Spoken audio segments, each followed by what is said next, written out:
Buen día, Architalkers. El día de hoy me encuentro con el arquitecto Alberto Sánchez en sus oficinas STBX, el cual estoy muy feliz de visitar el día de hoy. Y para platicarles un poquito sobre este arquitecto, él es originario de la Ciudad de México, pero estudió aquí en Aguascalientes, en la Universidad Autónoma de Aguascalientes. Posteriormente, fundó su despacho STBX con algunos socios en el año 2015. Posteriormente participó en algunos concursos internacionales donde tuvieron a bien el ganar el primer lugar en el concurso de Rusia, ¿verdad? Ujú, así es. Y él tiene más de 20 años dedicándose a la docencia en el ámbito de la arquitectura y actualmente sigue colaborando en STBX, donde realizan proyectos desde vivienda colectiva, diseño urbano, interiorismo, espacios comerciales, etcétera. Entonces, aquí listo para la entrevista. Totalmente. Vamos. Adelante, gracias.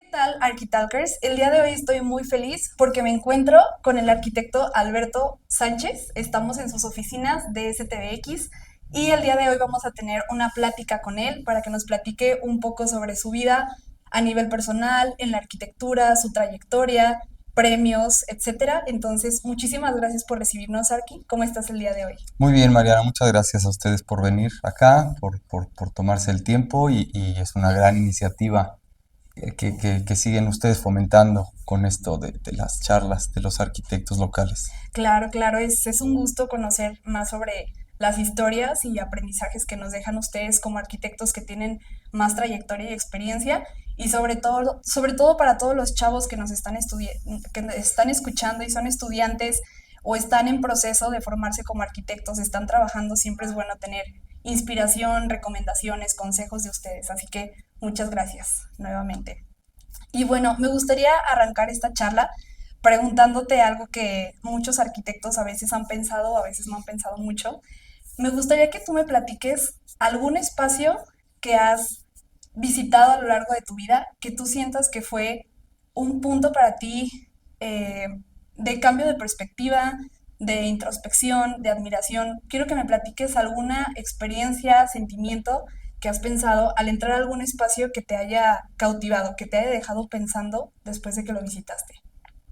Ok, de pronto me viene de manera natural este Rochamp de Le Corbusier. Tuve la oportunidad y la fortuna de ir a París y investigando, tomé un tren que en 2 horas te deja en este pueblito de Rochamp y visité la capilla y o sea, me explotó el cerebro de ver ahí.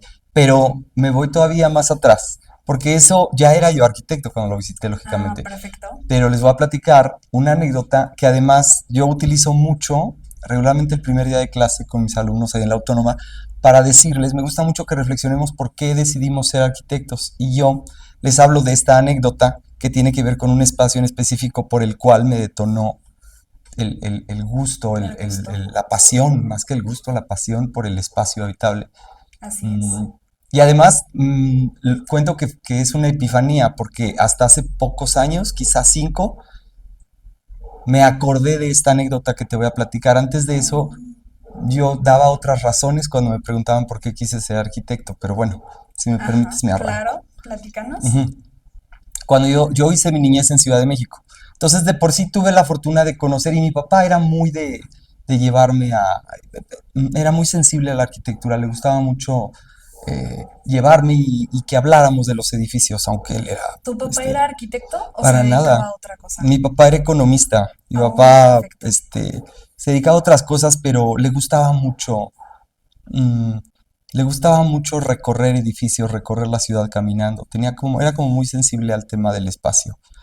Perfecto. Y entonces me llevaba a lugares, pues conocí edificios icónicos de la Ciudad de México, pero la anécdota va en el sentido de que cuando yo estaba por ahí de segundo o tercero de primaria, el tipo fue y compró un terreno, mi papá fue y compró un terreno a las afueras de la ciudad en un suburbio, Ujú. mm, en la Herradura, allá por Tecamachalco.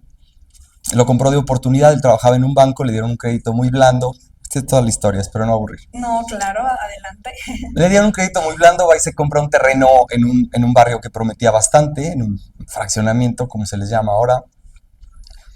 y empieza a construir una casa. Contrata a un arquitecto, le hacen un proyecto eh, y empieza a construir una casa, ¿no? Y yo lo acompañaba todos los sábados, estaba en tercero de primaria, tenía 10 años, lo acompañaba a ver cómo iba la construcción, le daba dinero al arquitecto para que pagara a los trabajadores, tal y tal. Entonces yo ahí pensé, yo tenía en mi imaginario adulto que gracias a esa experiencia de acompañarlo de niño y ver cómo se iba consolidando la construcción, de ahí yo había obtenido el gusto, Ok. porque desde esa edad yo dije que quería ser arquitecto y mírame, Aproximadamente en 10 11 esos años, años. sí, Sí, muy chiquito. sí, nunca le moví, yo quería, como que me clavé, pero la epifanía vino de esta siguiente manera. Realmente lo que sucedió, o sea, sí sucedió eso, pero cuando nos cambiamos a ese lugar, era una privada, era un coto, un mini coto de unos 20 terrenos con un parque en medio. Ujú. Y fuimos la primera casa del coto. Mi papá compró en preventa, entonces apenas urbanizaron, él levantó la casa y nos cambiamos y no había nada ni nadie, había fauna endémica. Así es. Y al cambiarnos, pues yo me iba solito al parque, que además estaba muy incipiente, no tenía todavía ni juegos ni nada, unos pinitos chiquititos. Tenían todo el fraccionamiento para ustedes, para Exactamente, tu familia. exactamente, así mero. Los terrenos de enfrente de mi casa, pasando el parque que estaba en medio, estaban en un gran barranco, un gran Mm, barranco. Quien conozca la zona de Tecamachalco y esa parte me entenderá, son zonas muy altas. Y en algún sábado, recién cambiados, yo observé que un coche, nunca iba nadie, entonces un coche se paró enfrente de estos terrenos en Barranco y era una familia como de 4 miembros, uno de ellos me llamó la atención porque era un niño como yo, más o menos de mi edad. ujú. Entonces, como un buen niño, pues me asomé por la ventana y medio fui al parque a fingir jugar solo con tal de ver el chisme. Y después fui con mi papá y le pregunté, papá, ¿por qué vienen esas personas a ver al barranco? Me dijo, Ajá. yo creo que compraron ese terreno, hijo, y van a hacer su casa. A mí me llamó la atención que compraron un terreno en un barranco, ¿no? Sí. Ya está. Tiempo después o semanas después empezaron a llegar camiones con material de construcción y lo aventaban al barranco, ¿no? O sea, digo, o lo bajaban debidamente al barranco, pero Ajá. para mí era muy extraño porque pasaban meses, solo descargaban material en el barranco, mi visual no me permitía, y mi mamá me tenía prohibido acercarme al barranco, entonces yo no observaba gran cosa. Un buen día llega un camión de mudanza meses después y empiezan a bajar muebles, a arrojarlos al barranco. Y le digo, papá, ¿qué está pasando? Me dice que yo creo que ya terminaron su casa en el barranco. Eh, Empiezo yo a jugar en el parque con mis hermanos, cualquier cosa, y un buen día sale este niño, se pone a jugar con nosotros, nos presentamos, Eduardo, todavía me acuerdo que se llama, espero que esté teniendo una linda vida, ya no nos hemos vuelto a ver desde la niñez, y Eduardo se presenta, nos hacemos buenos amigos en los tiempos siguientes, teníamos un parque enfrente, y un buen día me dice, te invito a mi casa, este, La casa la que casa del barranco, tanta ¿no? curiosidad te Exacto. dio por tanto tiempo. Además los coches se estacionaban en la azotea porque Ajá. la casa estaba resuelta en terraza hacia el barranco. Entonces la azotea era la cochera y de allí para abajo se desplazaba la casa. Ok. Entré a la casa y era una planta libre con un gran ventanal hacia el Valle de México y la zona social era la primer plataforma incrustada en el barranco, bajabas escaleras y estaban las recámaras abajo era al revés que las casas típicas, que mi casa típica donde abajo está la zona social, arriba la íntima y en la azotea o en un tercer piso algunos servicios, aquí iba al Mm, revés, ibas bajando. ibas bajando Ok. y las plataformas o los bloques iban como una gran escalera. Me cambió la vida. ¿Viste la manera de la arquitectura diferente? Porque tú normalmente conocías las casas que tradicionalmente vemos de dos plantas que están en una calle, pero de Ujú, repente ves ese barranco ujú, que tanto tiempo te llamó la atención ujú, y de repente esas plataformas empiezan a ser vivienda, ujú, empiezan a ser habitables, ujú. ¿verdad? ¿Y sabes qué es lo que más me llamó la atención, Mariana? Que, o sea, sí, el espacio era muy provocador, muy inusual a los ojos de un niño de 11 años, pero lo que más me impactó, lo más fuerte fue el comportamiento de los seres humanos, o sea, cómo ese espacio dicta el comportamiento de las personas que estábamos allí, porque cuando me invitó, jugamos ahí en su cuarto, algo de videojuegos, me invitó a cenar, entonces el comedor estaba viendo hacia el gran ventanal y se fue oscureciendo y estaba todo el Valle de México a nuestros pies como un tapete de luces. Los papás de este niño, unas personas muy interesantes. O sea, eran personas que yo jamás pude imaginar que existían porque ellos se encargaron esa casa muy diferente en aquellos entonces, muy Ujú. fuera de lo común. Yo me imagino que se dedicaban a la arquitectura, al arte o al diseño, Sí, pero era una dinámica totalmente diferente. Y yo sentí en mí mismo, teniendo 11 años, como el espacio que estaba yo habitando me impactó me influyó para la dinámica social y para la dinámica interna que estaba yo teniendo en ese momento. Eso fue exacto. un pum en mi cerebro. Tan interiorizado lo tenía que apareció hasta mis 40 años, ¿me entiendes? Recordé la ¿Cómo te imagen. llegó ese recuerdo? No te sé ¿Recuerdas? decir, no te sé decir, no sé si fue en un sueño, no sé si fue, luego me da por despertarme a las 3 de la mañana porque mi cerebro se quiere poner a trabajar en algo, no se los recomiendo, no sé si fue en una de esas de 3 de la mañana, solo sé que tuve una epifanía hace pocos años Sí, relativamente, donde me vino esa imagen. esa imagen. Corroborándolo con mis hermanos también me di cuenta que sí fue verdad, no es no es No es un sueño. exacto, no es un residuo Sí, de nada. qué interesante. Ujú. Fíjate que sí tenías una edad muy temprana para que tal vez ya el espacio ya influyera tanto en ti, pero realmente también habla esto de que tú eras una persona observadora, curiosa, porque muchas personas a veces entran a espacios y simplemente lo transitan, lo habitan, pero no, tal vez no se pueden observar o Ujú. analizar todas esas diferencias que podemos encontrar. Entonces, qué interesante que a partir de esa experiencia que tú tuviste con el espacio, fue donde a lo mejor tu interés por la arquitectura se empezó a marcar más y a motivarte que hasta tal vez algún día tú podías diseñar algo así, ¿no crees? Sí, totalmente, me marcó. Yo creo que los seres humanos tenemos escáneres, ¿ok? Sí, Somos el escáner del oído. Digo, utilizo un término que todos podemos entender, ¿no? Un escáner.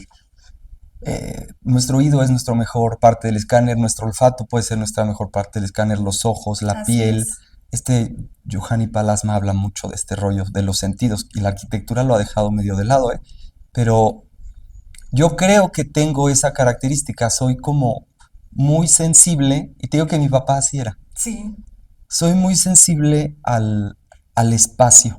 Por así ejemplo, en es. este momento el eco que suena cuando hablamos Ujú, me influye mucho, claro. para bien o para mal. También si hay ruidos urbanos o Ujú, alguna distracción, todo eso te influye en el momento. exacto. Y ¿Qué no solo sen- es visual, como ves es auditivo, puede Ajá, ser olfativo, aunque mi olfato es muy incipiente, pero yo creo que todos los sentidos como que se agrupan sí. para darte una burbuja de todo lo que pasa en el espacio. Y yo soy me descubro desde entonces como muy sensible a ese Ujú. fenómeno. Qué interesante. Sí, y creo que todavía más después de estudiar un poco más la arquitectura, las artes, todo esto, Ujú, a lo mejor tus sentidos se fueron desarrollando todavía más, se fueron puliendo para ser más sensible todavía a estas experiencias, ujú, me imagino. Pues qué interesante, Alberto. Me gusta mucho que platicas que así fue tu infancia en la Ciudad de México. ujú. No sé si después ese fraccionamiento se pobló rápidamente, fue lento el proceso, pero lo que más me gustaría que nos platicaras es cómo fue que llegas a Aguascalientes. No sé si tú llegaste aquí ya hasta que empezaste la universidad, fue también en tu niñez, en tu juventud. ¿Cómo fue esa etapa de cambio también Ujú, de vivir en una ciudad muy urbana como es la Ciudad de México, con mucho ujú. caos, movimiento, y llegas a Aguascalientes, que también es una ciudad, pero pues es un poco más tranquila, no está Ujú. tan densificada? No sé si me pudieras platicar de esa época de tu vida. Sí, yo terminé la primaria en Ciudad de México. Nos tocó el evento traumático del sismo del 85. Fue muy duro vivirlo. Eh, por alguna razón, mi familia decide emigrar. Ya tenían ciertos años diciendo que era mejor ir a provincia. Las cosas en Ciudad de México se estaban poniendo complejas, sobre todo por la cantidad de gente. Vivir en una ciudad tan grande que está creciendo muy rápido, eso sucedía en Ciudad de México en los años 80, era cada vez más difícil. Entonces tomaron la decisión y pensaban mucho sobre todo en cómo íbamos a crecer nosotros, los hijos, ¿no? Porque en aquel entonces se empezaba a hablar ya de drogas, se va a poner pandillas, dificilito etcétera. sí, el ambiente. Entonces, unas tías emigraron, unas hermanas de mi mamá emigraron acá a Aguascalientes con el éxodo del INEGI, porque Ok. ellas eran empleadas del INEGI en aquel entonces. Entonces, le platicaron a mi mamá que la ciudad estaba bien, que estaba muy segura, que tal, todo esta cosa bonita, ¿no? Que tiene Aguascalientes. A mi mamá le gustó la idea. Inicialmente mis papás se querían ir a Guanajuato, creo, a otra Ujú. ciudad. Pero vino mi mamá, le gustó, vinimos en otra vuelta, mi papá también estuvo de acuerdo y así se dieron las cosas. Yo empecé secundaria aquí en Aguascalientes. Llegué en una etapa muy difícil, ¿eh? Porque en el año 89, 90, apenas posterior a la migración del INEGI, vino una ola de mucha gente de Ciudad de México Ujú. y los hidrocálidos estaban muy enojados. Y decían, y de verdad se lo tomaban casi literal, ¿eh? Casi, pero decían, Aspatria mata a un chilango. Sí, estaba muy feo. Yo llegué a la secundaria y duré un año sin que nadie me dirigiera la palabra. ¿En serio? Solo por venir de Ciudad de México. Imagínate, Sí, pues sí, me imagínate para un chico imagino. que cambia dejé amigos, dejé mi espacio. ¿Ves? Que te Sí, digo que yo soy claro. así como muy clavado. Me encantaba mi escuela, me encantaba mi casa, me encantaba mi barrio, tenía mis amiguitos, tenía todo.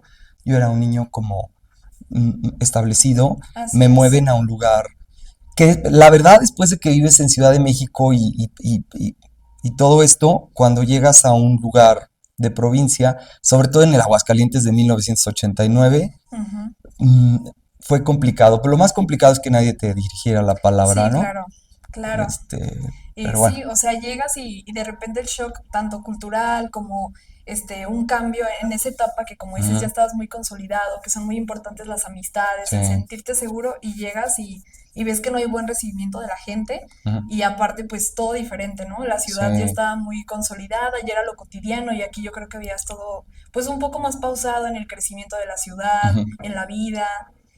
¿Cómo fue que la gente después se empezó a abrir tanto contigo como tu familia? ¿Cómo fue que se empezó a sentir esa inclusión en la sociedad? ¿Crees que fue rápida? ¿Se fue dando paulatinamente? Fue paulatinamente en los siguientes 2 o 3 años. Por ponerte otro ejemplo, lógicamente llegamos a rentar. Mi mamá vino específicamente a buscar quién le rentara y por venir de Ciudad de México nadie le quería rentar. Tampoco. La única persona que le quiso rentar fue una señora que tenía una casita muy pequeñita en el fraccionamiento Jocaliente, Así segunda es. sección, Sí, cuando las calles no estaban todavía pavimentadas. sí. Me Entonces, imagino que hasta para el trabajo era un problema el traslado, no imagínate, había tanto transporte, no, no, no. complicado. Llegamos a vivir a un suburbio semi marginal Sí, donde ni siquiera estaban pavimentadas las calles, sentir que nadie te quiso rentar o nadie cree en ti porque vienes de otro lado. O sea, sí, sí fue una migración difícil, pero al final del día hay mucha nobleza en la gente de acá y poco a poco los chicos fueron asumiendo pues que era un compañero más y que era un ser sí, humano y tal. claro. Y al final te Y, fueron conociendo y y sí, es lo grandes importante. amigos, sí he hecho grandes, grandes amigos acá. Sí, claro. ¿Qué fue lo que los motivó a quedarse aquí, a pesar de que llegaron y no era tan fácil el panorama tanto de la sociedad, donde vivían, Ujú. los traslados para el trabajo? ¿Qué fue lo que los hizo quedarse aquí y no mejor decidir regresarte a lo conocido, a lo que era cotidiano para ustedes? Pues yo creo que porque el paso ya estaba dado y mi mamá era de ya vinimos y ahora nos aguantamos y le echamos ganas. O sea, no, no había de que, ay, pues mejor vámonos Sí, a otro lado. El hecho de venir aquí, hacer toda la mudanza sí, y claro. volver a empezar fue muy complejo como para volver a intentarlo en otro lado. Además, no tienes garantía de que en otro lado te puede ir mejor. Sí, claro, exacto. Es seguir echando ganas, ¿verdad? Ujú, Como comentas. ujú. Muy bien, y ya avanzando un poco más en el tiempo, en tu época antes de entrar a la universidad y decidirte por la carrera de arquitectura, no sé si también tuviste la inquietud de regresarte ya sea a Ciudad de México, otra ciudad, si para ti la opción que había en Aguascalientes, que era la Universidad Autónoma donde estudiaste, fue la mejor opción para ti, o cómo fue tu momento para escoger carrera. Bueno, como te comento, yo desde los 10 años ya sabía que quería ser arquitecto. También fue padre saber cuando yo vine para acá que sí existía la carrera de arquitectura en la universidad. Ajá, en Aguascalientes. Ujú. Entonces eso me entusiasmaba. Hice colegio secundaria y la mitad de la prepa en el Colegio Margil, un colegio religioso Ujú. clase media, bien, hice muy buenos amigos que todavía conservo, pero a mediados de la prepa, o sea, no, nunca me pasó por la cabeza emigrar. Mi Ujú. papá se quedó trabajando en Ciudad de México, iba y Ok. venía los fines de semana. eh, entonces, en veranos y cosas así, yo iba con él a Ciudad de México y visitaba a mis amigos de allá, ya adolescentes, mis Ok. amigos de la primaria o gente así que yo tenía vínculos.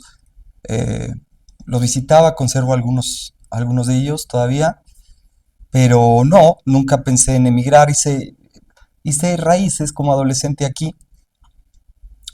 Tuve un evento complejo también, pero que me cambió la vida para bien.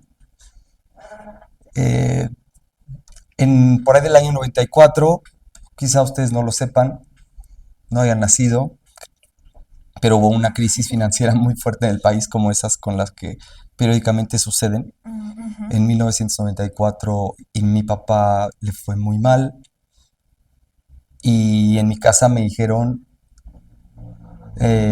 mi mamá me sentó y me dijo, hijo, ya no te podemos pagar el colegio. ¿Estabas en prepa? Estaba a mediados de la A prepa. mediados de la prepa. Ajá, y como no Híjole. había preparatorias, en aquel entonces no había preparatorias gratuitas porque pues la educación gratuita era hasta la primaria, creo, o Ujú. primaria y secundaria. Mis hermanos estaban en la secundaria, mis hermanos chicos, dos, y mi hermana mayor ya estaba terminando la prepa, entonces pues ella ya la iban a soltar, ahora pues tú ya acabaste la prepa. Pero a mí me Sí. dijeron a mediados de la prepa, carnal, se acabó para ti, o a ver, ¿no? Entonces, mi mamá se movió, por conocidos dio con la directora y copropietaria de una preparatoria que se llama José María Morelos y Pavón, que está en el Encino. Ujú. Mm, Fue a hablar con ella y la directora dijo, tráemelo, que haga la prepa aquí, pues me pagan cuando se pueda, ¿no? Ay, perfecto. Sí. Entonces, comenzaste en el Margil Ujú. y terminaste en esa prepa. La prepa Morelos. Me Ay, cambió la vida también, me claro. cambió la vida. Conocí gente fantástica, conocí al hijo del bolero, tenía unos compañeros que llegaban con el uniforme de la Coca, porque Ah, ok. después de clases se iban a jalar a la Coca. Perfecto. ¿Tú le tuviste que ayudar también en ese tiempo económicamente a tu familia, ya sea trabajando, aportando algo? Sí, un tío, hermano de mi mamá, trabajaba creo que en American Airlines, lo Ajá. corrieron al tipo a los 50, ya no iba a poder agarrar otro trabajo. Híjole. Entonces él se fue a Estados Unidos, se compró unas máquinas, esta anécdota me fascina, se compró unas máquinas para afilar tijeras y cuchillos. Él Así es. compró como varios juegos de tres diferentes tipos de máquinas y me dijo, vente a Guadalajara, que él vivía en Guadalajara, ya falleció. Este, Me dijo, vente a Guadalajara y te voy a enseñar, yo tenía 16 años, te voy a enseñar a afilar. Fui, Ajá. me dio un curso como de una semana, era un tipo muy metódico, el curso pudo haber durado 3 horas, pero el güey me tuvo, perdón, el señor me tuvo, gracias tío, me tuvo una semana aprendiendo a afilar. Entonces yo regresé, imagínate cómo estaba dura la situación. Mi mamá salía a carnicerías y estéticas a conseguir eh, cuchillos y tijeras para poder afilar y yo me encerraba a afilarlos. Sacábamos muy buena plata, ¿eh? Yo creo Sí. que en un día podíamos sacar 1,000 pesos actuales. Ah, súper bien. Sí, sí, va bien. Las máquinas eran muy buenas y era sencillo, era una metodología muy específica, pero Y después del curso de la semana tú ya eras experto ya en afilar. experto, sí, yo experto. Entonces Sí, nos fue bien por una época y lo sacamos adelante. Yo apoyé así. perfecto. Sí, Ujú, apoyaste ya sea para tus estudios, hasta tal vez ujú, para los de tus hermanos sí, y en general para la familia. sí, sí. Sí, súper bien. Después de que atraviesas esa época de la prepa y que todo sale bien al final con los cuchillos, con los apoyos de tu Ujú. familia, ¿cómo fue que inicias la universidad? ¿También tuviste que estar trabajando y pagando tus estudios o la situación mejoró? ¿Cómo fue ya esa época para ustedes? Em, a mí, te platico la anécdota de la prepa Morelos porque de verdad, o sea, he sido muy racional toda mi vida, pero conforme vas envejeciendo te haces medio místico Así es. y el haber pisado la prepa Morelos me hizo entrar a la universidad. ¿Crees? Yo tenía promedio de los 3 semestres que hice en la prepa Morelos, terminé con promedio de 9,3 en la prepa Morelos, Oh, ¿ves? súper bien. Entonces yo venía del Margil, pues acá, ay, venía con promedio de 7. Sí, Se entró a la Morelos, salí ya promediando las dos prepas, salí con 8.5. Eso fue, en aquel entonces, no sé cómo estén ahorita las cosas, pero en sí, aquel entonces la entrada del pase a la universidad sí había un examen muy general de conocimientos, pero el promedio era clave. claro. Mis amigos del Margil que se burlaban de mí porque me decían, güey, de esa prepa ni está reconocida, no vas a entrar a la universidad. Este, pues yo fui el único que quedé del grupo de amigos del colegio Margil y fui y me burlé de ellos. Oh, tómenla, mensos. Yo fui el único que Fíjate, entré, se por algo burlaban de mi pasan prepa. las cosas, Te por digo, fue algo. uno de esos accidentes felices, y entré a arquitectura. Gracias a todo lo tortuoso de haber Claro, pisado la prepa Morelos. Hace sí, poco fui con Leti, la directora, que sigue siendo la directora, que me aceptó y le fui a decir que estoy listo para dar clase un sábado, 1 hora en la prepa Morelos. Yo tengo que regresarle algo. Y si un día claro. puedo amasar la cantidad de dinero suficiente, me voy a hacer socio de la prepa Morelos. Estaría increíble, ¿eh? Que puedas aportar un poquito de toda esa gratitud que tú sientes Sí, hacia la prepa, hacia lo que dejó para ti. sí, sí, ese lugar Sí. me marcó, me cambió la vida para bien. Ay, qué bonita experiencia. Y Sí. aparte, tal vez en ese momento tú no lo entendías, como decías, estabas en una prepa que ya estabas cómodo, ya con amigos, y de Ujú, repente te cambian otra vez el panorama, ujú, pero pues al final la vida tiene sus porqués, ¿verdad? La vida te va dando respuestas. ujú. ¿Qué se sintió después que dices que ya tus amigos no entraron a la universidad, pero tú sí quedaste, que también es una satisfacción muy Sí. bonita? ¿Cuáles fueron tus primeras experiencias o acercamientos con la carrera de arquitectura? ¿Era lo que esperabas? ¿Llevaste alguna sorpresa o cómo viviste ese proceso? Mm, yo estaba muy enfocado de esas pocas cosas que sabes en la vida que estás en el lugar adecuado, Ajá, porque pues, desde los 10 años, claro, o sea, es inusual. Y no quiero decir, y siempre lo comento, no, no, no quiero decir que conozco excelentes arquitectos que decidieron estudiar arquitectura el día que estaban haciendo fila en el. ¿en serio que fue más Sí, por creo que intuición ese es en el el caso de momento? Daniel Alcalá, ¿eh? No sé si se los Sí, platico. Creo que Daniel Alcalá estaba entre medicina y arquitectura y por algún tema se decidió por sí, arquitectura. Es un excelente arquitecto, Daniel Alcalá. claro, Entonces, y yo desde los 10 años decidí, o sea, no es garantía ninguna cosa de la otra, ¿eh? sí, claro. A mí me sucedió así, entonces yo entré a la carrera enfocadísimo, muy enamorado de todo. Para mí cada materia era padre, cada cosa era un descubrimiento nuevo. Fue transcurriendo la carrera y fui sintiéndome más atraído hacia ciertos temas como el taller de proyectos. Soy una persona muy activa en el tema creativo, Sí, entonces el taller era clave para mí. Las teorías y poquito quizá las historias, pero de ahí en más todo lo demás no me importaba. Entonces fui muy mediocre en las otras materias porque toda mi energía estaba en, en taller. en estas que les digo, sí. Sí, claro. Sí, que creo que al final de cuentas son las que sí te roban más energía y tiempo entre Ujú, las otras materias. ujú, Pero pues qué padre que desde un momento tú ya sabías que eso era lo que te gustaba y que todo, que la mayor parte del tiempo pues lo fuiste disfrutando y fuiste sí. encaminándote a eso que te gustaba.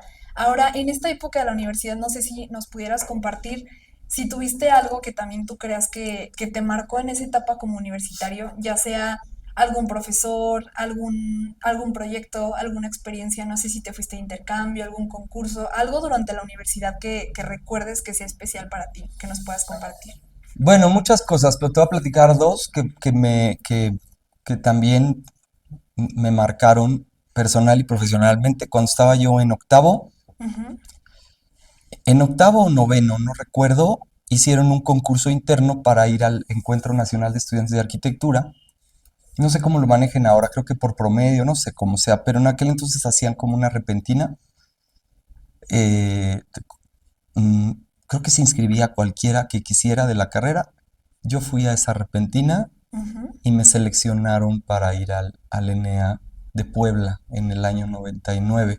Me fui con Luis Morán, ahí nos hicimos amiguísimos. Ah, padrísimo. Me fui con Gerardo Reina, fuimos Ujú, los tres y otro arquitecto que se llama Edgar. ujú. Pero el haberme ido a un concurso nacional a Puebla fue muy interesante. Aquí el problema, esto lo pueden editar, pero se lo tienen que enseñar a Morán. El problema, entre comillas, es que nos tocó hospedarnos juntos. Ajá. Con un cuate, además, nos hospedaban en las casas de los otros, de los otros compañeros y de los estudiantes de ahí, de la Benemérita Universidad Autónoma de Puebla. Nos tocó hospedarnos con un tipo parranderísimo, a Ajá. toda madre. No, pues se juntó enero con febrero. Morán y yo en la casa de este cuate, creo que se llama Alejandro, no me acuerdo cómo se llama, no volvimos a saber de él. La verdad es que lo pasamos súper bien de noche. Ajá. Llegábamos, era una semana de encerrona de repentina, dibujando a mano todavía. Ujú. Entonces llegábamos muy disminuidos en energía, pero lo pasamos muy, muy bien y me llevé grandes experiencias humanas de conocer a otros compañeros de muchas otras universidades. O sea, la experiencia era más bien social y humana. Y el tema académico, la verdad, pues no funcionó del todo con nosotros, pero estuvo muy padre. Eso me marcó y en décimo semestre eh, la asociación de exalumnos de arquitectura, que ya no existe, desgraciadamente, creo que, bueno, si existe está enterrada, no sé dónde y no sé quién pueda presidirla. En aquel entonces la presidía y la tenía muy activa el doctor Jesús López. Convocó porque han de saber que antes la Universidad Autónoma hacía un concurso anual como el sorteo TEC, que sortean Mm, una sí. casa y tal y tal. La Autónoma hacía lo mismo. Construía una casa en la herradura, la Mm. amueblaba, le ponía un coche o dos y hacía un sorteo para Oh, muy capitalizarse de bien. alguna manera. Eh, Lanza la convocatoria de concurso para el diseño de esa casa a Ujú. los exalumnos de arquitectura. Ok. Previamente, Arturo Revilla había diseñado una, Martín Andrade había diseñado otra, le habían encargado una a Artigas, Ok. alguna otra la habían concursado y ese concurso en los 80 lo debe haber ganado, o principios de los 90 lo ganó Humberto Vázquez con una casa muy padre en Jardines del Lago. Y en el año 2000, el verano donde yo egresaba, convoca la Asociación de Exalumnos. Ok. Requisito, ser egresado. Ahí teníamos una laguna porque yo estaba en décimo. Pero técnicamente cuando se entregaba, el día que se entregaba el paquete del proyecto, ya Ya eras habíamos salido, sí, egresado. teníamos una Ajá. semana o dos de haber egresado. Todavía no teníamos el título, pero ya habíamos terminado El clase, ¿no? requisito ya estaba. Ajá. Con dos grandes amigos, Juan Pablo Esteba Sunderland y Arturo Castro Lozano, amigos de toda la vida de la generación, aunque Juan Pablo se atrasó cosa de un semestre, pero éramos muy amigos. En una charla de cafetería dijimos, le entramos, le entramos. Nos encerramos en una casa en Casablanca de Arturo Castro, de sus papás, una casa muy chiquita, sin un solo mueble. Metimos dos respiradores, como aquí armamos dos mesas. Ujú. Nos encerramos maravillosamente. No sé con qué energía acabamos de terminar décimo, Arturo y yo. Estábamos muertos, pero no tuvimos vacaciones. Todo ese verano nos dedicamos Al proyecto de al la casa. proyecto. Como un mes después de terminar décimo, se entregaba, pon tú el último de agosto, a lo mejor se entregaba el Ok. paquete de concurso. Duramos un mes, nos entregamos totalmente al proyecto. Qué Nos fascinó. interesante. El día de entregábamos el proyecto, incluía todavía una maqueta, hicimos una maqueta, nos fascinó la maqueta, estábamos felices los tres. Fue un proceso creativo de los pocos que he tenido en mi vida. Porque Sí, tuvimos un mes, porque nos encerrábamos de las 9 de la mañana a las 9 de la noche a diseñar una casa. claro, pero la cantidad de energía, de tiempo, de inspiración que le metieron, pues era mucha, Ujú. mucha, mucha, mucha, Sí, a todo el distancia te tiempo. puedo decir que fue nuestra tesis. Sí, claro, de hecho. Se llega el día de la entrega de premios. Estaba ahí el rector, Antonio Storer, que aquí está abajo, eh, de- viendo niños porque es pediatra. Ajá. Era el rector, estaba jurados Arturo Revilla, Mario García Navarro, un gran arquitecto, un tipazo. Martín Andrade creo que fue un Uno de los jurado. jueces. No Ujú. recuerdo si Toño Mejeira, bueno, acá, el cónclave, ¿no? Eran Sí, los jueces. claro. Era a sobre cerrado. Estábamos allí todos, pues concursaron muchos de los que fueron mis maestros. Sí. Muchos concursaron como exalumnos. Eh, mm, Abren el sobre del primer lugar y ganamos nosotros. Entonces, cuando el rector y los otros maestros, los jurados, vieron que habían ganado unos chavitos de 23 años, Sí, claro, hicieron se esta mueca, sorprendieron. sí, no, estaban preocupadísimos porque nos íbamos a hacer cargo nosotros del proyecto ejecutivo y De la supervisión de construcción obra. también, supervisión. Supervisión, la obra la iba a hacer una empresa externa, creo que Ok. incluso la hacía el Departamento de Servicios de la Autónoma, Oh, su área de ok. construcción, pero nosotros íbamos a hacer todo el ejecutivo, íbamos a tomar decisiones sobre mobiliario, o sea, todo lo creativo arquitectónico Iba a lo estar íbamos a en sus asumir. manos. Yo usaba, para que tengan la imagen, yo usaba el cabello al hombro, creo, en aquel entonces. Me lo tuve que cortar para la foto de... Del título. Sí. Pero creo que para esa entrega yo traía el cabello al hombro y traía unos guaraches que me habían regalado de suela de llanta y traía una playera de Gaudí, de Antonio Gaudí, que me regaló alguien. Así recibí yo el premio. Después Jesús López me regañó, me dijo, oiga, vístase bien, ya es arquitecto. Hizo bien.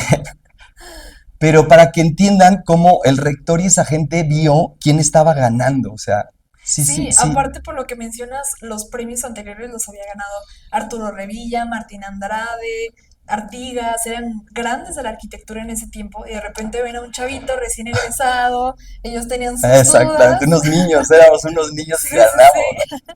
No, pero qué padre, o sea, ¿tú esperabas ese premio, ese resultado? En la vida, es de estas cosas, te digo, que uno va creciendo, uno va envejeciendo y te haces místico y dices, de verdad, ¿cómo suceden eventos Claro, random en la vida? Pero ahí sí. están, ahí Tú están, ahí supiste están. que te entregaste el proyecto, pero no estabas seguro de que ese fuera el resultado, no te lo esperabas. La verdad es que no teníamos en la cabeza ganar, o sea, estábamos viviendo al día un proceso creativo y salimos fascinados. Teníamos claro que estábamos generando una propuesta de vivienda muy interesante. Sí, claro. Al día de hoy, ¿esa casa sí se construyó? ¿Sigue en pie? Sí, se Sí. construyó, sucedió todo padrísimo, nos inmiscuimos en el mobiliario, el presupuesto era recortado, entonces nosotros investigamos quién hiciera los muebles, porque además en aquel entonces todas las mueblerías vendían muebles de Luis XVI. Ah, sí. Este, mm, Fue una de las primeras casas, por usar un término minimalista, ¿no? Una de las primeras casas minimalistas de la ciudad. Entonces, Sí, no había el arte que se vendía, porque lógicamente nos interesaba poner algunos cuadros y cosas así, pero pues eran la última cena, todo lo que había en la ciudad eran claro. cosas muy tradicionales. Entonces dimos con un pintor, Moisés, para que hiciera los cuadros, dimos con un carpintero que hacía muy buen mobiliario, Efraín, armamos un equipo de gente para que fuera haciendo todo lo que... Y además ir resolviendo las dudas de las personas que estaban inmiscuidas, como el rector, como tal, que decían, ¿por qué la cocina no tiene muros? ¿Por qué todo es Ah, claro. abierto? ¿Por qué? O sea, aparte estar debatiendo con 23 años, con señores de 50 Sí. y explicándoles por qué debía ser así la arquitectura, ¿no? Sí, claro, al final pues me imagino que era algo disruptivo para su Sí, época y hasta nuevo para la sociedad de Aguascalientes, para lo que estaba acostumbrado a habitar. sí. Pero al final de cuentas me imagino que al ver el resultado pues a la gente le encantó, Ujú, porque era algo nuevo, algo diferente y ustedes traían todas estas ideas frescas, también con esos elementos de diseño, de arte que le ujú. dieron como ese plus a la casa.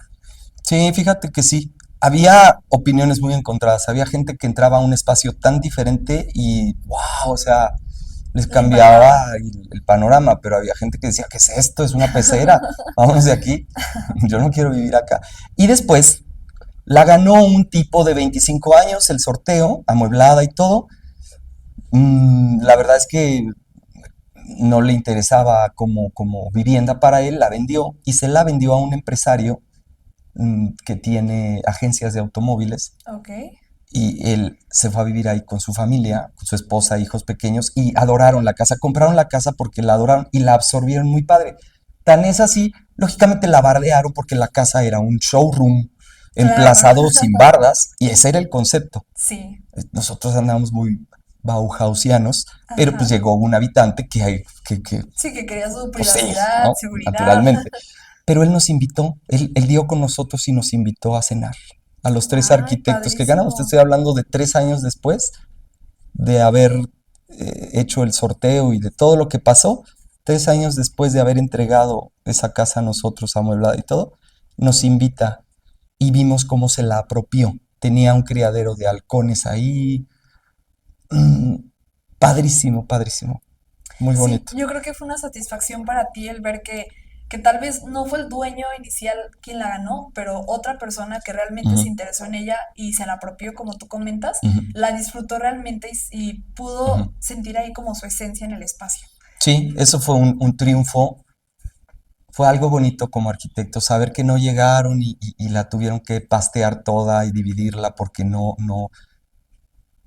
Eso a mí me ha marcado mucho. En lugar de enojarme porque llegue alguien y cambie las cosas, creo que es un fracaso del proceso creativo Sí, que los usuarios tengan que despedazar las ideas de la arquitectura. O sea, la arquitectura se tiene que adaptar a los estilos de vida.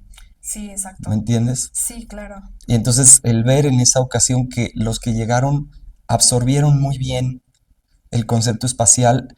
Sí pusieron un cristal templado entre la cocina y el comedor, pero pusieron un cristal, ¿me Sí, entiendes? no fue un muro. Entendieron la Sí, fluidez, exacto. no fue una tabla roca, exacto. O sea, sí hicieron sus modificaciones porque se apropiaron del espacio, pero respetaron muchísimo La esencia del exactamente. proyecto.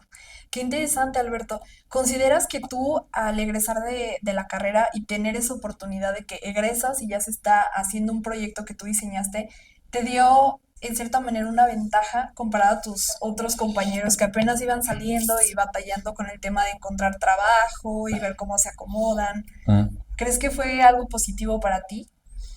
Sí lo fue en el tema de la actitud, Sí, aunque a años, 25 años después, eh, yo recomiendo otras cosas. O sea, yo no, porque lo primero que hicimos cuando ganamos y sí tuvimos toda esta experiencia, los tres chavos que hicimos este proyecto dijimos, vamos a asociarnos y vamos a montar una oficina de arquitectura. Hoy en día no les recomiendo a unos chicos de 23 años que monten una oficina de arquitectura. O sea, les digo, oye, entra, trabaja en una oficina, aprende, que te paguen por cometer errores. O sea, exacto. comete los errores naturales, pero no los pagues tú de tu bolsa. O sea, Sí, que los pague tu empleador, ¿no? sí, claro. Y no nosotros, ahí vamos con mucha ilusión, con mucha inocencia. Montamos una oficina donde nos fueron cayendo proyectos interesantes, ganamos algunos otros concursos. En aquel entonces se concursaban muchas cosas en la ciudad, hubo un boom de concursos, ganamos algunos. Eh, yo creo que me ayudó en el tema de la actitud de creérmela. Me ayudó Claro, mucho en el tema de creérmela, de que sí hacía, de que yo hacía bien mi trabajo. En eso me ayudó claro. mucho. No creo que ventajas, no alcanzo a ver conscientemente que me haya dado ventajas, empresariales ni nada de eso, pero eh, porque éramos muy jóvenes, pero sí, acá el mindset sí me lo Claro, instaló padre. exacto. El hecho de ver que los grandes de la arquitectura, entre tanto proyecto, los escogieron a ustedes y Ujú, creyeron en ti, como tú dices, te da como esa ilusión o motivación de saber que lo que tú haces está bien y la ujú, gente puede confiar en ti ujú. para proyectos. Este pequeño paréntesis, ¿cómo andamos de tiempo? Bien, pues son ¿Sí? 15 para las 11. Si quieres le Sí. damos 20 minutos. Sí, A las ok. 11:05, 11:10 le Ok, paramos, ¿sale? perfecto. Sí, porque me gustaría platicarte después de, pues todo de cómo surge CTBX, tú Ujú, como docente, ujú, ahora sí que todo lo que viene después. ujú. Pero Adelante. bueno, vamos a seguirle. Este, muy bien, Alberto. Tú también nos comentas ahorita que algunos años después de que egresaste, formaste tu oficina, tu despacho. Me imagino que primero practicaste con otros arquitectos, como comentas. Me gustaría que me platicaras el cómo surge STBX. No sé Ujú, si desde un inicio se llamó así, si iniciaste con otros nombres. Sé que fueron varios socios y ahorita creo que solo quedan dos. No sé si ujú. me gustaría que me platiques el origen de cómo se fundó tu oficina.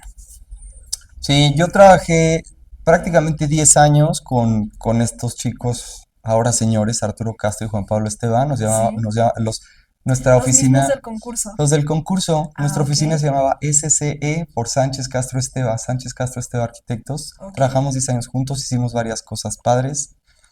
Después, pues ya la vida nos llevó a otros temas, seguimos siendo muy amigos los tres, nos vemos con frecuencia.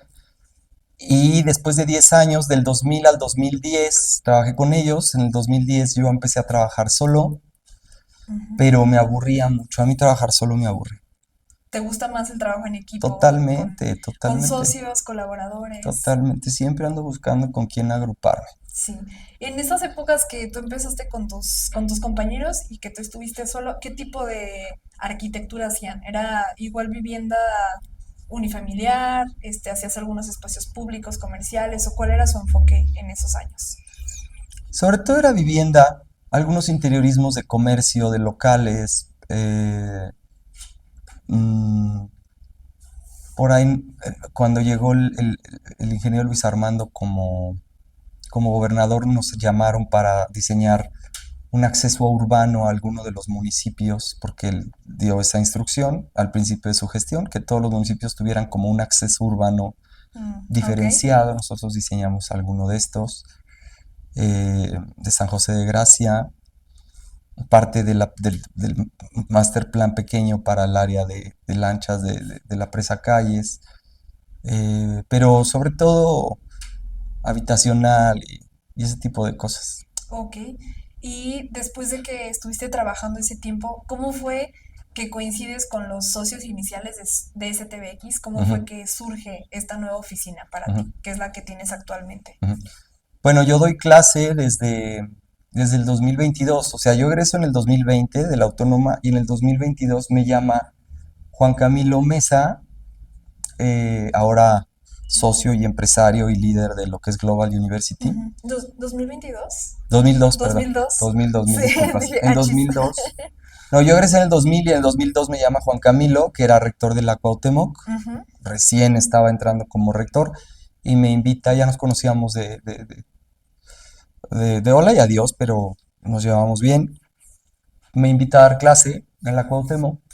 Tenía 2 años de haber egresado y me animé, siempre me ha llamado la atención. Siempre me había llamado la atención, La docencia. sobre todo por platicar de arquitectura, Claro. por esa parte creativa y de estar ahí tallándole a la arquitectura, ¿no? Acepté, fue difícil ser profesor, es complicado, sobre todo adaptarte, porque no tenemos carrera de docencia, no tenemos herramientas didácticas ni nada, ahí va uno y se avienta con cierta soberbia. Así es. Pero bueno, ahí fui dándole en la Cuauhtémoc y para 2004 me llama Humberto Vázquez, siendo buen amigo Humberto Vázquez, siendo jefe de departamento, me invita también a dar taller en la Autónoma, me integro también en la Autónoma. Te cuento todo esto porque desde entonces, desde 2002 a la fecha, soy profesor de arquitectura Ok. y en todo ese trajín he conocido gente interesantísima, como a ti, como a mucha gente egresados, como a Santiago, a la gente que colabora en la oficina, que ha pasado por aquí colaborando, a la gran mayoría he tenido la fortuna de conocer en la Autónoma y de darles clase, y también en la Cuauhtémoc, que conozco, he hecho muy buenos amigos, conozco excelentes empresarios, arquitectos egresados de la Cuauhtémoc. Eh, entonces, en todo ese tiempo, conocí en el aula dándoles clase a Daniel Alcalá y a Oscar Hernández. Ah, ellos fueron tus Ujú, alumnos. ellos fueron mis Ah, alumnos. qué padre. Y entonces, un amigo me dice en el 2014, ya 2014, ahora sí, nos trasladamos en el Sí, tiempo, ok. me dice, oye, el Campestre está convocando un concurso para la alberca techada. Yo soy socio, pero es arquitecto, soy socio, pero pues me gustaría que me apoyaras para proyectar, ¿no? Lo del concurso, Ujú. porque pues yo no me dedico a diseñar. Ya ves que para los concursos del Campestre se requiere ser socio, hay una serie de cosas que Sí. hay que cumplir. Entonces él me invita a agruparme con él para hacer el proyecto, pero yo tenía ya años, eso fue en el 2014. Yo desde el 2010 venía trabajando solo, pero haciendo cosas como algo técnicas. Estuve diseñando una clínica y construí una clínica de hemodiálisis, otro tipo de temas un poco más técnicos.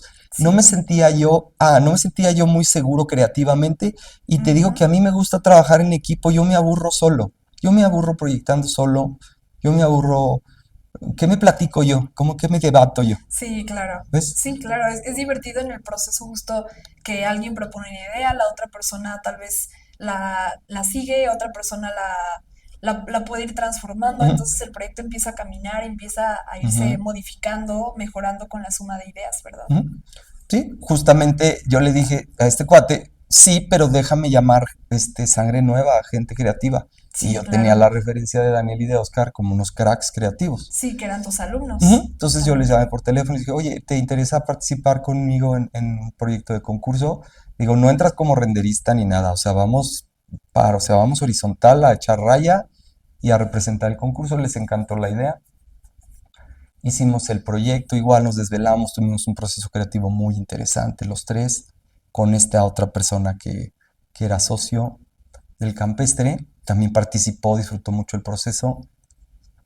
Entregamos, no ganamos, eh, pero nos gustó mucho nuestro resultado, nos gustó mucho, probablemente el resultado como tal para el encargo no era la mejor opción viéndolo a distancia, entiendo Ajá. por qué no ganamos, pero allí vaciamos muchos temas internos, teóricos y de visión donde coincidimos mucho los Sí, tres. claro. ¿Sintieron que lejos de hacer arquitectura también como personas o sus visiones empezaron a hacer clic Ujú, o química entre ustedes? ujú.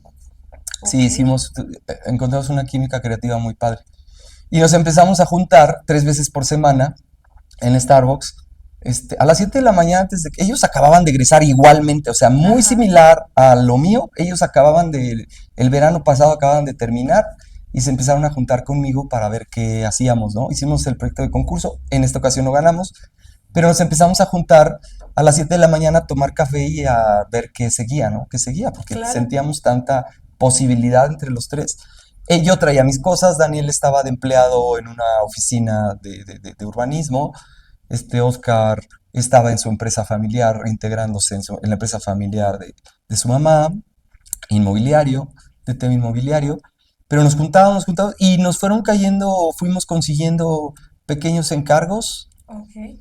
y cuando nos dimos cuenta dijimos, pues ya nos conviene mejor montar una oficina y así nace la empresa. Qué curioso. Aparte, qué movidos también ustedes que cada quien estaba en sus cosas y aún así decían, me voy a hacer un espacio a las 7 de la mañana Ujú, para ver qué surge de proyectos, ujú, charlas, en qué podemos seguir coincidiendo ujú. y pues señal que la química estaba muy bien ahí para Sí, ustedes hacerse el espacio y darse el tiempo de seguirse viendo y a lo que me dices, 3 veces a la semana, ¿verdad? sí, sí, sí. Entonces sí me imagino que pues sí, o sea, sentían entre ustedes esa química, esa visión compartida de la arquitectura. Ya cuando montan su oficina de arquitectura, igual siguieron trabajando en cafés, o sea, más libre, o ahora sí rentaron un local, una oficina. ¿Cómo fue como esa transición de el tiempo de la oficina? Allí también tuvimos mucha fortuna porque la mamá de Oscar Hernández, mi socio, tenía su empresa de bienes raíces y su oficina era muy grande. Ok. Entonces nos dijo, vénganse acá, les hago un espacio, nos dividimos la renta. Entonces allí hasta amueblada estaba. Entonces Ah, perfecto. caímos perfectamente, Sí. Eso este, fue la primera oficina de ajá. STBX. Y traíamos tanta energía creativa que la emanábamos, entonces muchos estudiantes llegaban y decían, oigan, queremos trabajar con ustedes, no tenemos dinero para pagar, no importa, no importa, me firman las prácticas. Llegó un momento en que teníamos una mesa como con 15 chavos Ay, qué estudiantes ahí padrísimo. haciendo cosas.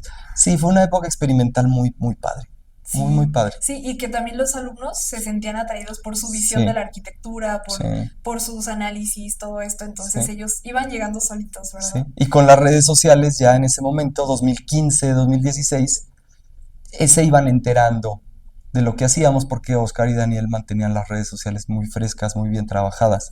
Ya después empezaron a llegar por contactos míos encargos de gobierno del estado.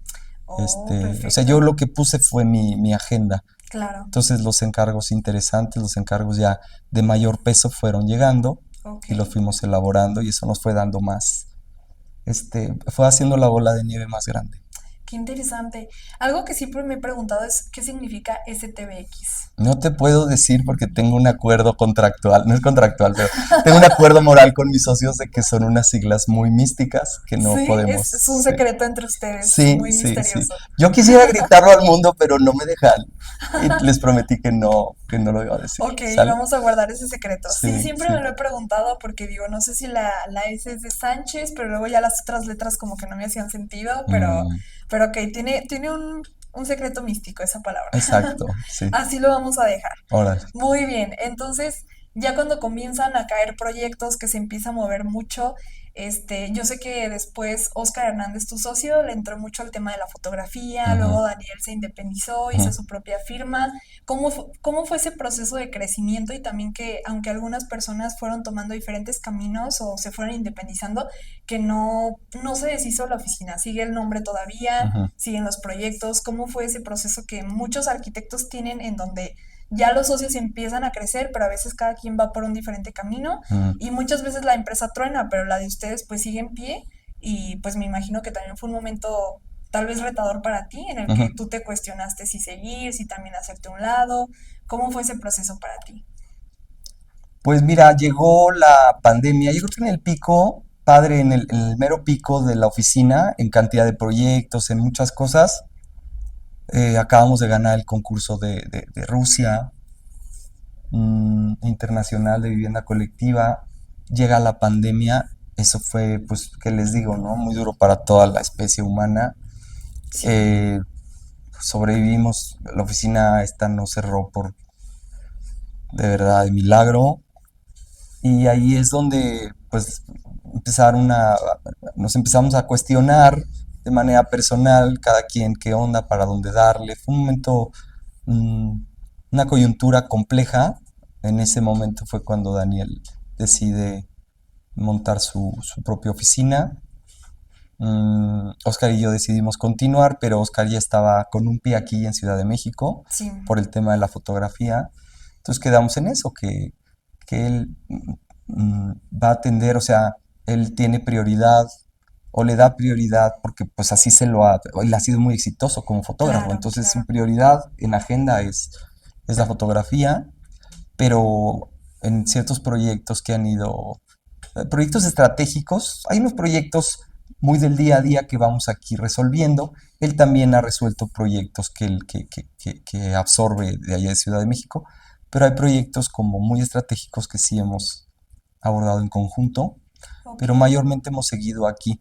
Mm, Hemos conformado en esta oficina un equipo muy compacto porque también lo comento, hace rato les dije, o sea, llegamos a tener una mesa gigante con muchísima gente, pero específicamente yo fui aprendiendo, he ido aprendiendo que es mejor colaborar con una persona que tiene muchas herramientas claro, intelectuales y técnicas a tener 20 muchas personas que personas, tienen una herramienta técnica, ¿no? claro, Entonces el modelo se ha ido afinando de tal forma que en este momento somos tres en el día a día en esta oficina, que es Paulina Hernández, Santiago Romo y un servidor, ujú, quienes vamos resolviendo todo el tema. En algunos casos, Oscar colabora con nosotros cuando la agenda y el proyecto lo solicita, ok. pero así es como se ha ido como compactando todo el tema.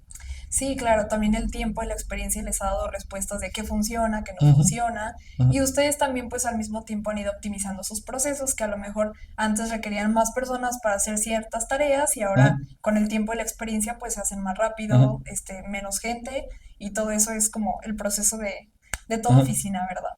Sí, sobre todo, yo respeto todo modelo. Hay gente que le gusta tener 20 personas en su oficina porque su, su manera su proceso creativo va así, ¿no? Tú haces esto y luego se lo pasas a aquel que va a hacer esto, que va a hacer una línea más amplia.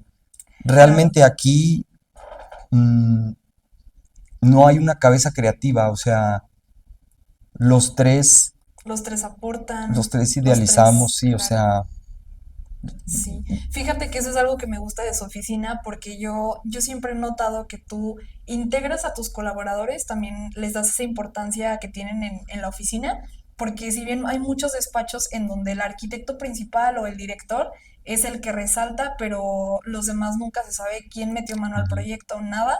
Y algo que me gusta de ustedes es que tanto tú como Oscar siempre incluyen a Paulina, a Santiago, que son sus colaboradores. ujú. Incluso en entrevistas ustedes siempre buscan integrarlo, siempre buscan que sus nombres también queden en cada proyecto. Y eso es algo que a mí en lo personal me gusta de su oficina. Sí, pues muchas gracias por el comentario. Realmente eso es lo que hemos perseguido. Yo creo que Yo no creo en los genios solitarios, yo no creo porque me conozco, no he estado en tus zapatos, ni en los zapatos de otro arquitecto, ni tal. Yo conozco mis limitaciones. Sí, Entonces sería muy mentiroso decir que yo hice todo, que de mi cabeza emanó todo. claro.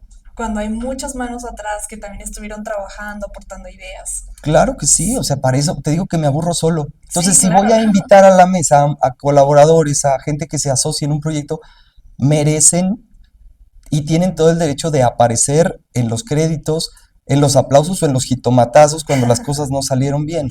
Claro, sí, y que al final es un equipo que está para eso, para apoyarse Ujú, cuando las cosas salen bien, pero cuando no salen tan bien para revisar ujú, y para seguir dándole, ¿verdad? exactamente. Otra cosa que me gusta de su despacho es que si bien se sabe, como comentamos, Oscar es muy bueno para la fotografía, tiene un gran talento y ha sido muy exitoso. Ujú, En su despacho los apoya en eso, en también tomar ya sea fotografía o cualquier material cinematográfico para sus proyectos. Y algo que también he visto en la página de STBX es que tienen una parte de un blog ujú, y estaba enterada que tú eras que tú eras el encargado de estar escribiendo en esos ujú. blogs. No sé si aparte de la arquitectura tú consideras que la escritura también es para ti un hobby en el que puedes tal vez desahogar un poco tus ideas, platicar sobre tus puntos de vista de Ujú, arquitectura. No sé, me gustaría que me platiques un poco sobre tu blog, qué temas te gusta compartir, cuál es el objetivo que tú tienes al hacerlo en tu página. ujú. Sí, yo soy muy idiomático. O sea, soy muy auditivo en el tema del idioma. No sé, sí soy, no sé. Tan es así, y no me dejará mentir Santiago, Paulina también en su momento lo puede corroborar. Soy una persona, y mis alumnos, yo creo que mi herramienta es mi elocuencia verbal. Claro, Yo, sí, mm, yo, yo hablo de arquitectura con palabras, no soy muy diestro en el croquis, me gusta dibujar, pero soy muy mm, específico o muy fundamental en el trazo, entonces yo me expreso con las palabras claro. muchísimo. Y he encontrado en la prosa, en la escritura, una válvula de salida, tanto racional como emocional. Tengo otro blog personal donde escribo algo de poesía, algo de prosa libre, de cualquier cantidad de babosadas que es más bien como un cuaderno de notas donde yo vacío, vacío, vacío. Pero Claro. muchos de los temas que voy tocando entre clase, oficina con los proyectos, filosofía con los amigos, este, todo eso lo, lo, en mi cabeza se configura y lo trato de plasmar con letras, Con ya sea que me lo palabras. lleve al aula, ya sea que me lo traiga al taller de arquitectura aquí, o ya sea que me lo lleve a una mesa de tertulia con colegas o con los Claro. clientes, incluso cómo explicarle a un cliente el valor de la honestidad de una obra, cómo explicarle a un cliente la pertinencia del outfit de un edificio, cómo se debe vestir un edificio para cada fiesta. O sea, no Claro. te vistes de traje Hugo Boss para ir a una charreada, ¿verdad? O sea, Exacto. cada lugar tiene sus retos. Todo eso me gusta escribirlo. La verdad es que tengo un poco abandonado el blog de la página web, pero espero que el tiempo me permita retomar. Sí, claro. Ahora lo que comentas de que tú consideras tanto la escritura como la expresión oral como un medio de donde tú te expresas, te desahogas y también manifiestas tu punto de vista sobre la arquitectura. Tus clases, sé que eres docente en la Autónoma, no sé si todavía en la Cuauhtémoc. No, ya no. En la Autónoma tus clases son de eso, tu materia es sustentación de proyectos Ujú. y a diferencia de otras clases que son más de taller o más técnicas, justo de eso va tu materia. Me Ujú. gustaría que platiques qué es lo que te gusta compartir con tus alumnos en las clases que das.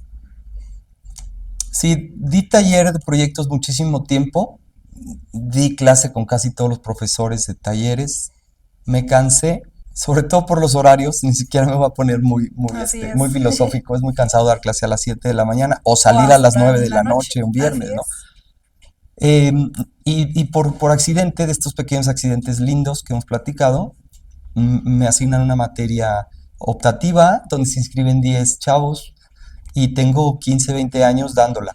Claro, Eh, y justo es el lugar donde yo puedo, a ver, la arquitectura para mí no lo es todo. Esto es un momento de mi vida donde te puedo decir que, que pues te como, si, desahogas un poco como de decía tanta Cantinflas, arquitectura. pude haber sido barrendero y hubiera sido buen barrendero, ¿no? Pude haber sido taquero, pero me cae que hubiera sido un buen taquero. O sea, no, no porque sea multitalento, sino porque lo que hago, pues tengo la pasión de hacerlo dignamente. Así es. Mm, podría dejar de ser arquitecto el día de hoy y, y- y terminaré feliz de lo hecho. Si sigo siendo arquitecto, qué padre, porque creo que viene la mejor etapa de mi vida creativa, pero más bien mis clases teóricas no son de arquitectura, son de... La arquitectura es el pretexto o es la metáfora para hablar de muchísimos temas humanos, filosóficos, Así es. cósmicos, Hasta donde tú te quieras ir, te lo ¿verdad? juro, la materia va de Sí, eso totalmente. Y a mí me da mucho gusto que los estudiantes de arquitectura se dan cuenta que la arquitectura es solo una expresión más de lo que es la experiencia humana. así es. Pero te puedes dedicar. Y hay arquitectos que después se hacen excelentes pintores o chefs o fotógrafos o comunicadores o tal. Son metáforas de creativas de la experiencia humana. La arquitectura es una manera, pero si yo acabo la vida diciendo un tiempo fui arquitecto y otro tiempo fui restaurantero y otro tiempo fui cantante y otro tiempo fui taquero, qué chida vida, o sea, Claro. no tengo problema. Sí, claro. Y al final la arquitectura está en todos lados. Ujú, Todo el tiempo estamos habitando la arquitectura. ujú, Yo recuerdo cuando tú fuiste mi profesor en la universidad, nos pusiste una actividad que a mí me pareció interesante, porque si bien toda la carrera siempre hacemos lo mismo, el profesor dicta un encargo para ujú, un cliente ficticio, donde te ponen un terreno imaginario o real ujú. y ciertas características y tú las tienes que resolver, como si atendieras a un cliente. Pero algo que nos fascinaba de tu clase es que tú eras muy disruptivo en esos encargos o en la forma en la que tú nos pedías resolverlos. Y me acuerdo que en mi grupo específicamente, tú nos solicitaste hacer un edificio religioso, ni siquiera pusiste una religión, simplemente planteaste que fuera un edificio religioso o espiritual y tú no nos comentaste, tú comentaste que no querías que fuera lo tradicional, no querías ver una iglesia, una capilla con sus típicas bancas y los espacios que otro arquitecto te hubiera pedido, que un espacio, no sé, para el sacerdote y para ciertos ritos. Tú dijiste, quiero algo que sea muy esquemático, muy conceptual. Puede ser una iglesia, bueno, un espacio espiritual en una cueva, pero puede ser arriba de la montaña, pero puede ser en un terreno baldío con un montón de basura. O sea, tú querías que expresáramos lo que para nosotros era la espiritualidad o el encuentro con ese ser superior en cualquier espacio. Quiero que me platiques por qué te gusta hacer ese tipo de retos para los estudiantes para que sean un poco disruptivos en su forma de hacer arquitectura y cuál es el objetivo que tú quieres dejar en ellos para que su proceso de diseño no sea lineal y tengan esas otras vertientes o maneras de resolver diferentes a las tradicionales. Últimamente eso que me preguntas, gracias por el comentario. Me da mucho gusto que te acuerdes y que te haya generado una linda memoria. Claro, Últimamente eso lo explico con la teoría de Freud. O sea, en general la vida, pero sobre todo la carrera de arquitectura, en escuelas tan racionalistas como las que todavía construimos, en la actualidad escuelas de arquitectura de corte racional, sí, en la teoría de Freud alimentamos el super yo todo el tiempo, el deber ser, el programa, la estructura, la modulación, el dinero, la normativa, todo, a ver, está correcto, porque el 80% de la intervención de la arquitectura va por allí, pero el 20% que es intuitivo no está vacío en la formación del arquitecto y de la arquitecta. Está vacío. En las escuelas no abordamos la parte intuitiva, no aportamos el ello de Freud. así es. ¿Sale? Y, y el yo digo que el yo es el cuerpo del ave y el super yo y el ello son las alas. Si Sí, una ala está más musculosa y le da más rápido, pues nunca va a volar. Las dos alas, el super yo y el ello, tienen que ir sincrónicamente en equilibrio para que el yo vuele. ¿Y en qué momento, en la formación de los estudiantes de arquitectura, quién los va a poner a fortalecer el ello, la parte salvaje, la parte onírica? Así es. Para eso, este, para eso era la materia. Era porque ya Claro. se terminó, ¿eh? Ya no existe esa materia en el nuevo ¿Ya, plan de ya no estudios. existe? Era No, ya no muy existe. buena esa materia. Ya no existe. ¿Ahora qué materia estás dando en la universidad? Me mandaron una teoría de la forma, que es en Así quinto es. semestre, es teoría. Haré lo mismo, ¿eh? Anuncio, spoiler. Haré lo mismo, o sea, No, padrísimo. Era muy necesaria esa materia y la disfrutábamos todos porque como tú dices, ya estábamos en octavo, ya estábamos un poco avanzados en la carrera ujú, y ya tal vez estabas muy cansado o aburrido del mismo requerimiento de que si te piden este edificio es así, como se hace en todos los lugares, es ujú, así, con esos mismos espacios, ujú, con esas mismas actividades y de repente llegar a tu clase era como algo disruptivo a lo que siempre habías visto, era vender el proyecto pero de una manera diferente y aquí no había crítica de así no se hace, así sí se hace. Todo era permitido porque dependía de la perspectiva de cada quien ujú, y dejabas volar tu imaginación, así como tú dices. ujú, Dejabas que la parte técnica no pesara tanto y pesara un poquito más esa parte conceptual o ujú, esa parte de esencia del ujú. proyecto.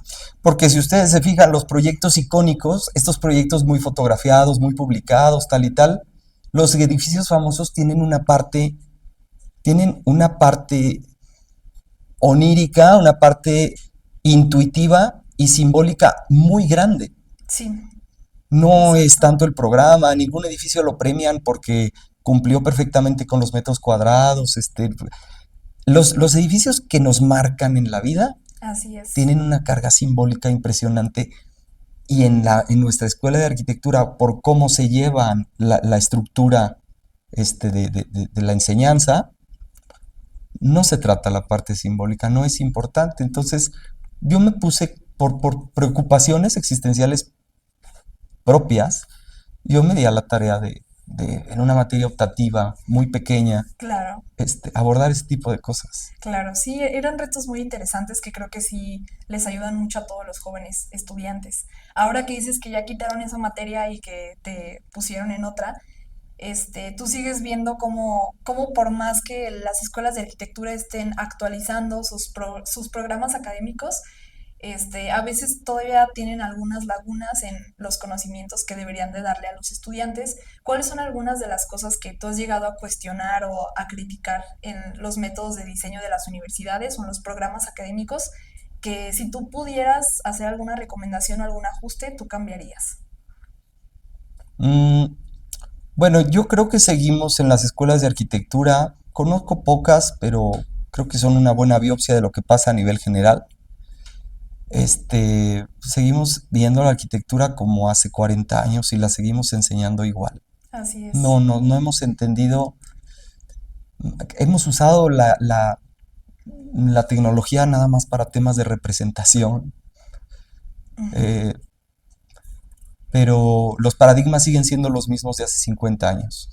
Claro, Creo que tenemos que repensar la figura del arquitecto. Disculpa que hable en masculino, adelante. porque el castellano así me lo... Pero tómese como el arquitecto hombre-mujer. Eh, tenemos que repensar esa figura como alguien. Y ahora imagínate con las inteligencias artificiales, nos van a quitar Claro, mucho peso técnico para que nos podamos dedicar a pensar realmente, a idealizar exacto, el significado de los edificios, porque la máquina ya va a ser gran parte del trabajo técnico. claro.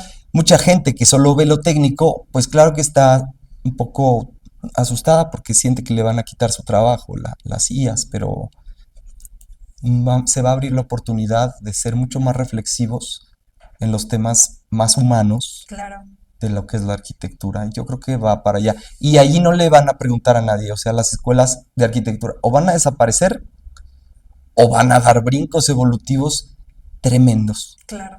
¿Consideras que en las escuelas de arquitectura también hace falta alguna materia que te encamine más a estudiar los comportamientos humanos, la forma de habitar? Porque considero que muchas veces las materias son muy teóricas respecto a otros puntos de la arquitectura o muy técnicas, pero realmente creo que no se enfocan a cuestionar o analizar a la persona que habita los espacios, hasta ser un poco psicólogos del habitante y Ujú, de cómo habita tanto un espacio como ciudades. ujú. En mi corte de ser arquitecto y entender la arquitectura, creo que las escuelas de arquitectura debieran tocar y acercarse mucho más a las ciencias sociales y a la metafísica. No creo que nos ayude mucho saber cómo funciona una instalación hidráulica.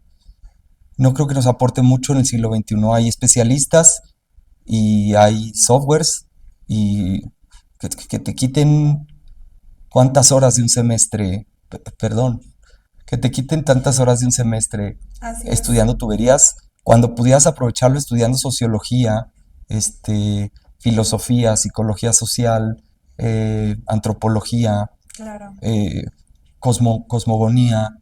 eh, es- Y en tu opinión, ¿por qué consideras que esas materias se deberían de integrar al programa académico?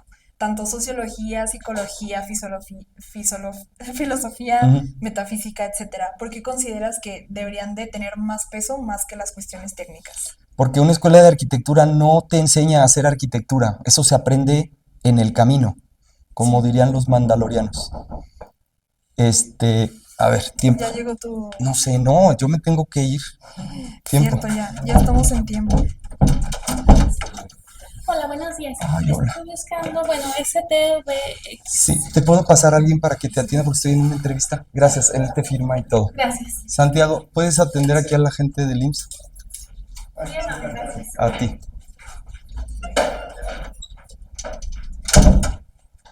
Perdón, creo que ya me tengo Rayos. que ir, ¿eh? Sí, ¿Qué sí, hora sí, es? ya son las 11:15. Ya Ah, voy ya. cerrando. Sí, sí. Sí. Ay, sí, Sí. disculpas. A ver, ¿en qué estábamos? Bueno, déjate hago de nuevo la pregunta. Sí. Este, bueno, y a lo que me comentas, ¿por qué consideras que es más importante darle mayor peso en la carga académica a algunas materias relacionadas con psicología, filosofía, sociología, más que las técnicas? Porque una escuela de arquitectura no te enseña a ser arquitecta o no te enseña a ser arquitecto. Eso lo aprendes en el camino, ¿eh? Como dicen los mandalorianos de Star Wars. El camino es así. O sea, aprendes, es un oficio. Claro, Se aprende con las canas y se aprende con las arrugas y se aprende en el sol y en el taller de arquitectura. Las escuelas de arquitectura te tienen que enseñar a pensar como arquitecto. así es, ¿De exactamente. qué te sirve que te enseñen tuberías? Pues te vas y te metes en doméstica, pagas un curso en la CEMIC. O bueno, al final de cuentas, como comentas, hay especialistas hasta ingenieros que se dedican en las cuestiones eléctricas, hidráulicas, que al final pues te lo Hay hacen más sencillo. especialistas, como bien dices, hay Claro, especialistas. Lo mejor que puede hacer una escuela de arquitectura por el tiempo que te quita y por la energía que tienes que invertir es que salgas sabiendo pensar claro, como arquitecto. Y para eso sí, requieres una cosmogonía impresionante de temas, claro. de biología, de ciencias sociales, de ciencias blandas, de ciencias duras, de arte. Es complejísimo. Claro, porque al final hemos visto que salen muchísimos arquitectos cada año, pero los problemas en la sociedad siguen afectando mucho. Sigue habiendo muchos problemas de salud mental, de Ujú, estrés, de ansiedad, ujú, y la verdad es que la gente pasa la mayor parte de su tiempo en la arquitectura misma, ya ujú. no pasa tanto tiempo fuera de su casa ni de su trabajo, entonces creo que sí deberíamos de repensar el cómo enseñamos arquitectura y el cómo los arquitectos deberían de mejorar realmente la calidad de vida de los espacios de las personas que los habitan. Así es. Claro, Alberto. Pues ya se nos está acabando el tiempo. Me encantaría seguir platicando de muchísimos temas contigo. Esperemos que tengamos una parte 2 para Cuando seguir gusten, aquí estamos. analizando. Claro. Ya por último, solo me gustaría preguntarte, ¿qué se viene en un futuro para Alberto, para la arquitectura, para los hobbies, para en general tu vida? ¿Cómo te ves en un futuro? ¿Te ves haciendo arquitectura? ¿Te ves haciendo otras cosas? ¿Qué nos pudieras platicar de ti en los próximos años? Mira, sí, estoy replanteando mi manera de la praxis de la arquitectura. Estamos buscando y asociándonos con personas con otro tipo de personas allá afuera para hacer proyectos que tengan que ver con lo inmobiliario, con el turismo, involucrarnos más en eso, dejar de ser una oficina que esté esperando que suene el teléfono de clientes nuevos. Así Es es. complejo ese modelo. eh, Estoy algo desgastado al respecto, porque también tengo otros planes personales, estoy emprendiendo otro tipo de cosas, tanto de negocio, pero al mismo tiempo de un gusto muy existencial. Ok. Entonces, me voy a, como árbol, me voy a ramificar un poco más. Claro, como tú dices, que al final la arquitectura es solo un pretexto para Sí, muchas otras cosas en la vida, sí, así ¿verdad? lo veo yo. Yo no soy de estos que se quieren morir en la mesa de dibujo y que no duerme porque tiene que acabar el proyecto. No creo, o sea, es un oficio. Me encanta, como me encantan muchas otras cosas. Me apasiona. La arquitectura me ayuda mucho a entender el mundo, pero no es mi todo. Claro, Hay muchos otros temas que también me dan mucha curiosidad por explorar. claro, y creo que también es sano porque tú como persona eres arquitecto, pero también eres muchas cosas, ¿verdad? Ujú. Al menos me divierto. No sé Claro, cómo cada quien vaya llevando su vida. Creo que hay gente que le nutre vivir y comer y soñar arquitectura. Mm, hay muchas otras cosas para mí claro. igual de importantes. Eso lo escucharemos próximamente en la parte 2, Alberto. Órale, aquí Ojalá que estoy, sí. ¿eh?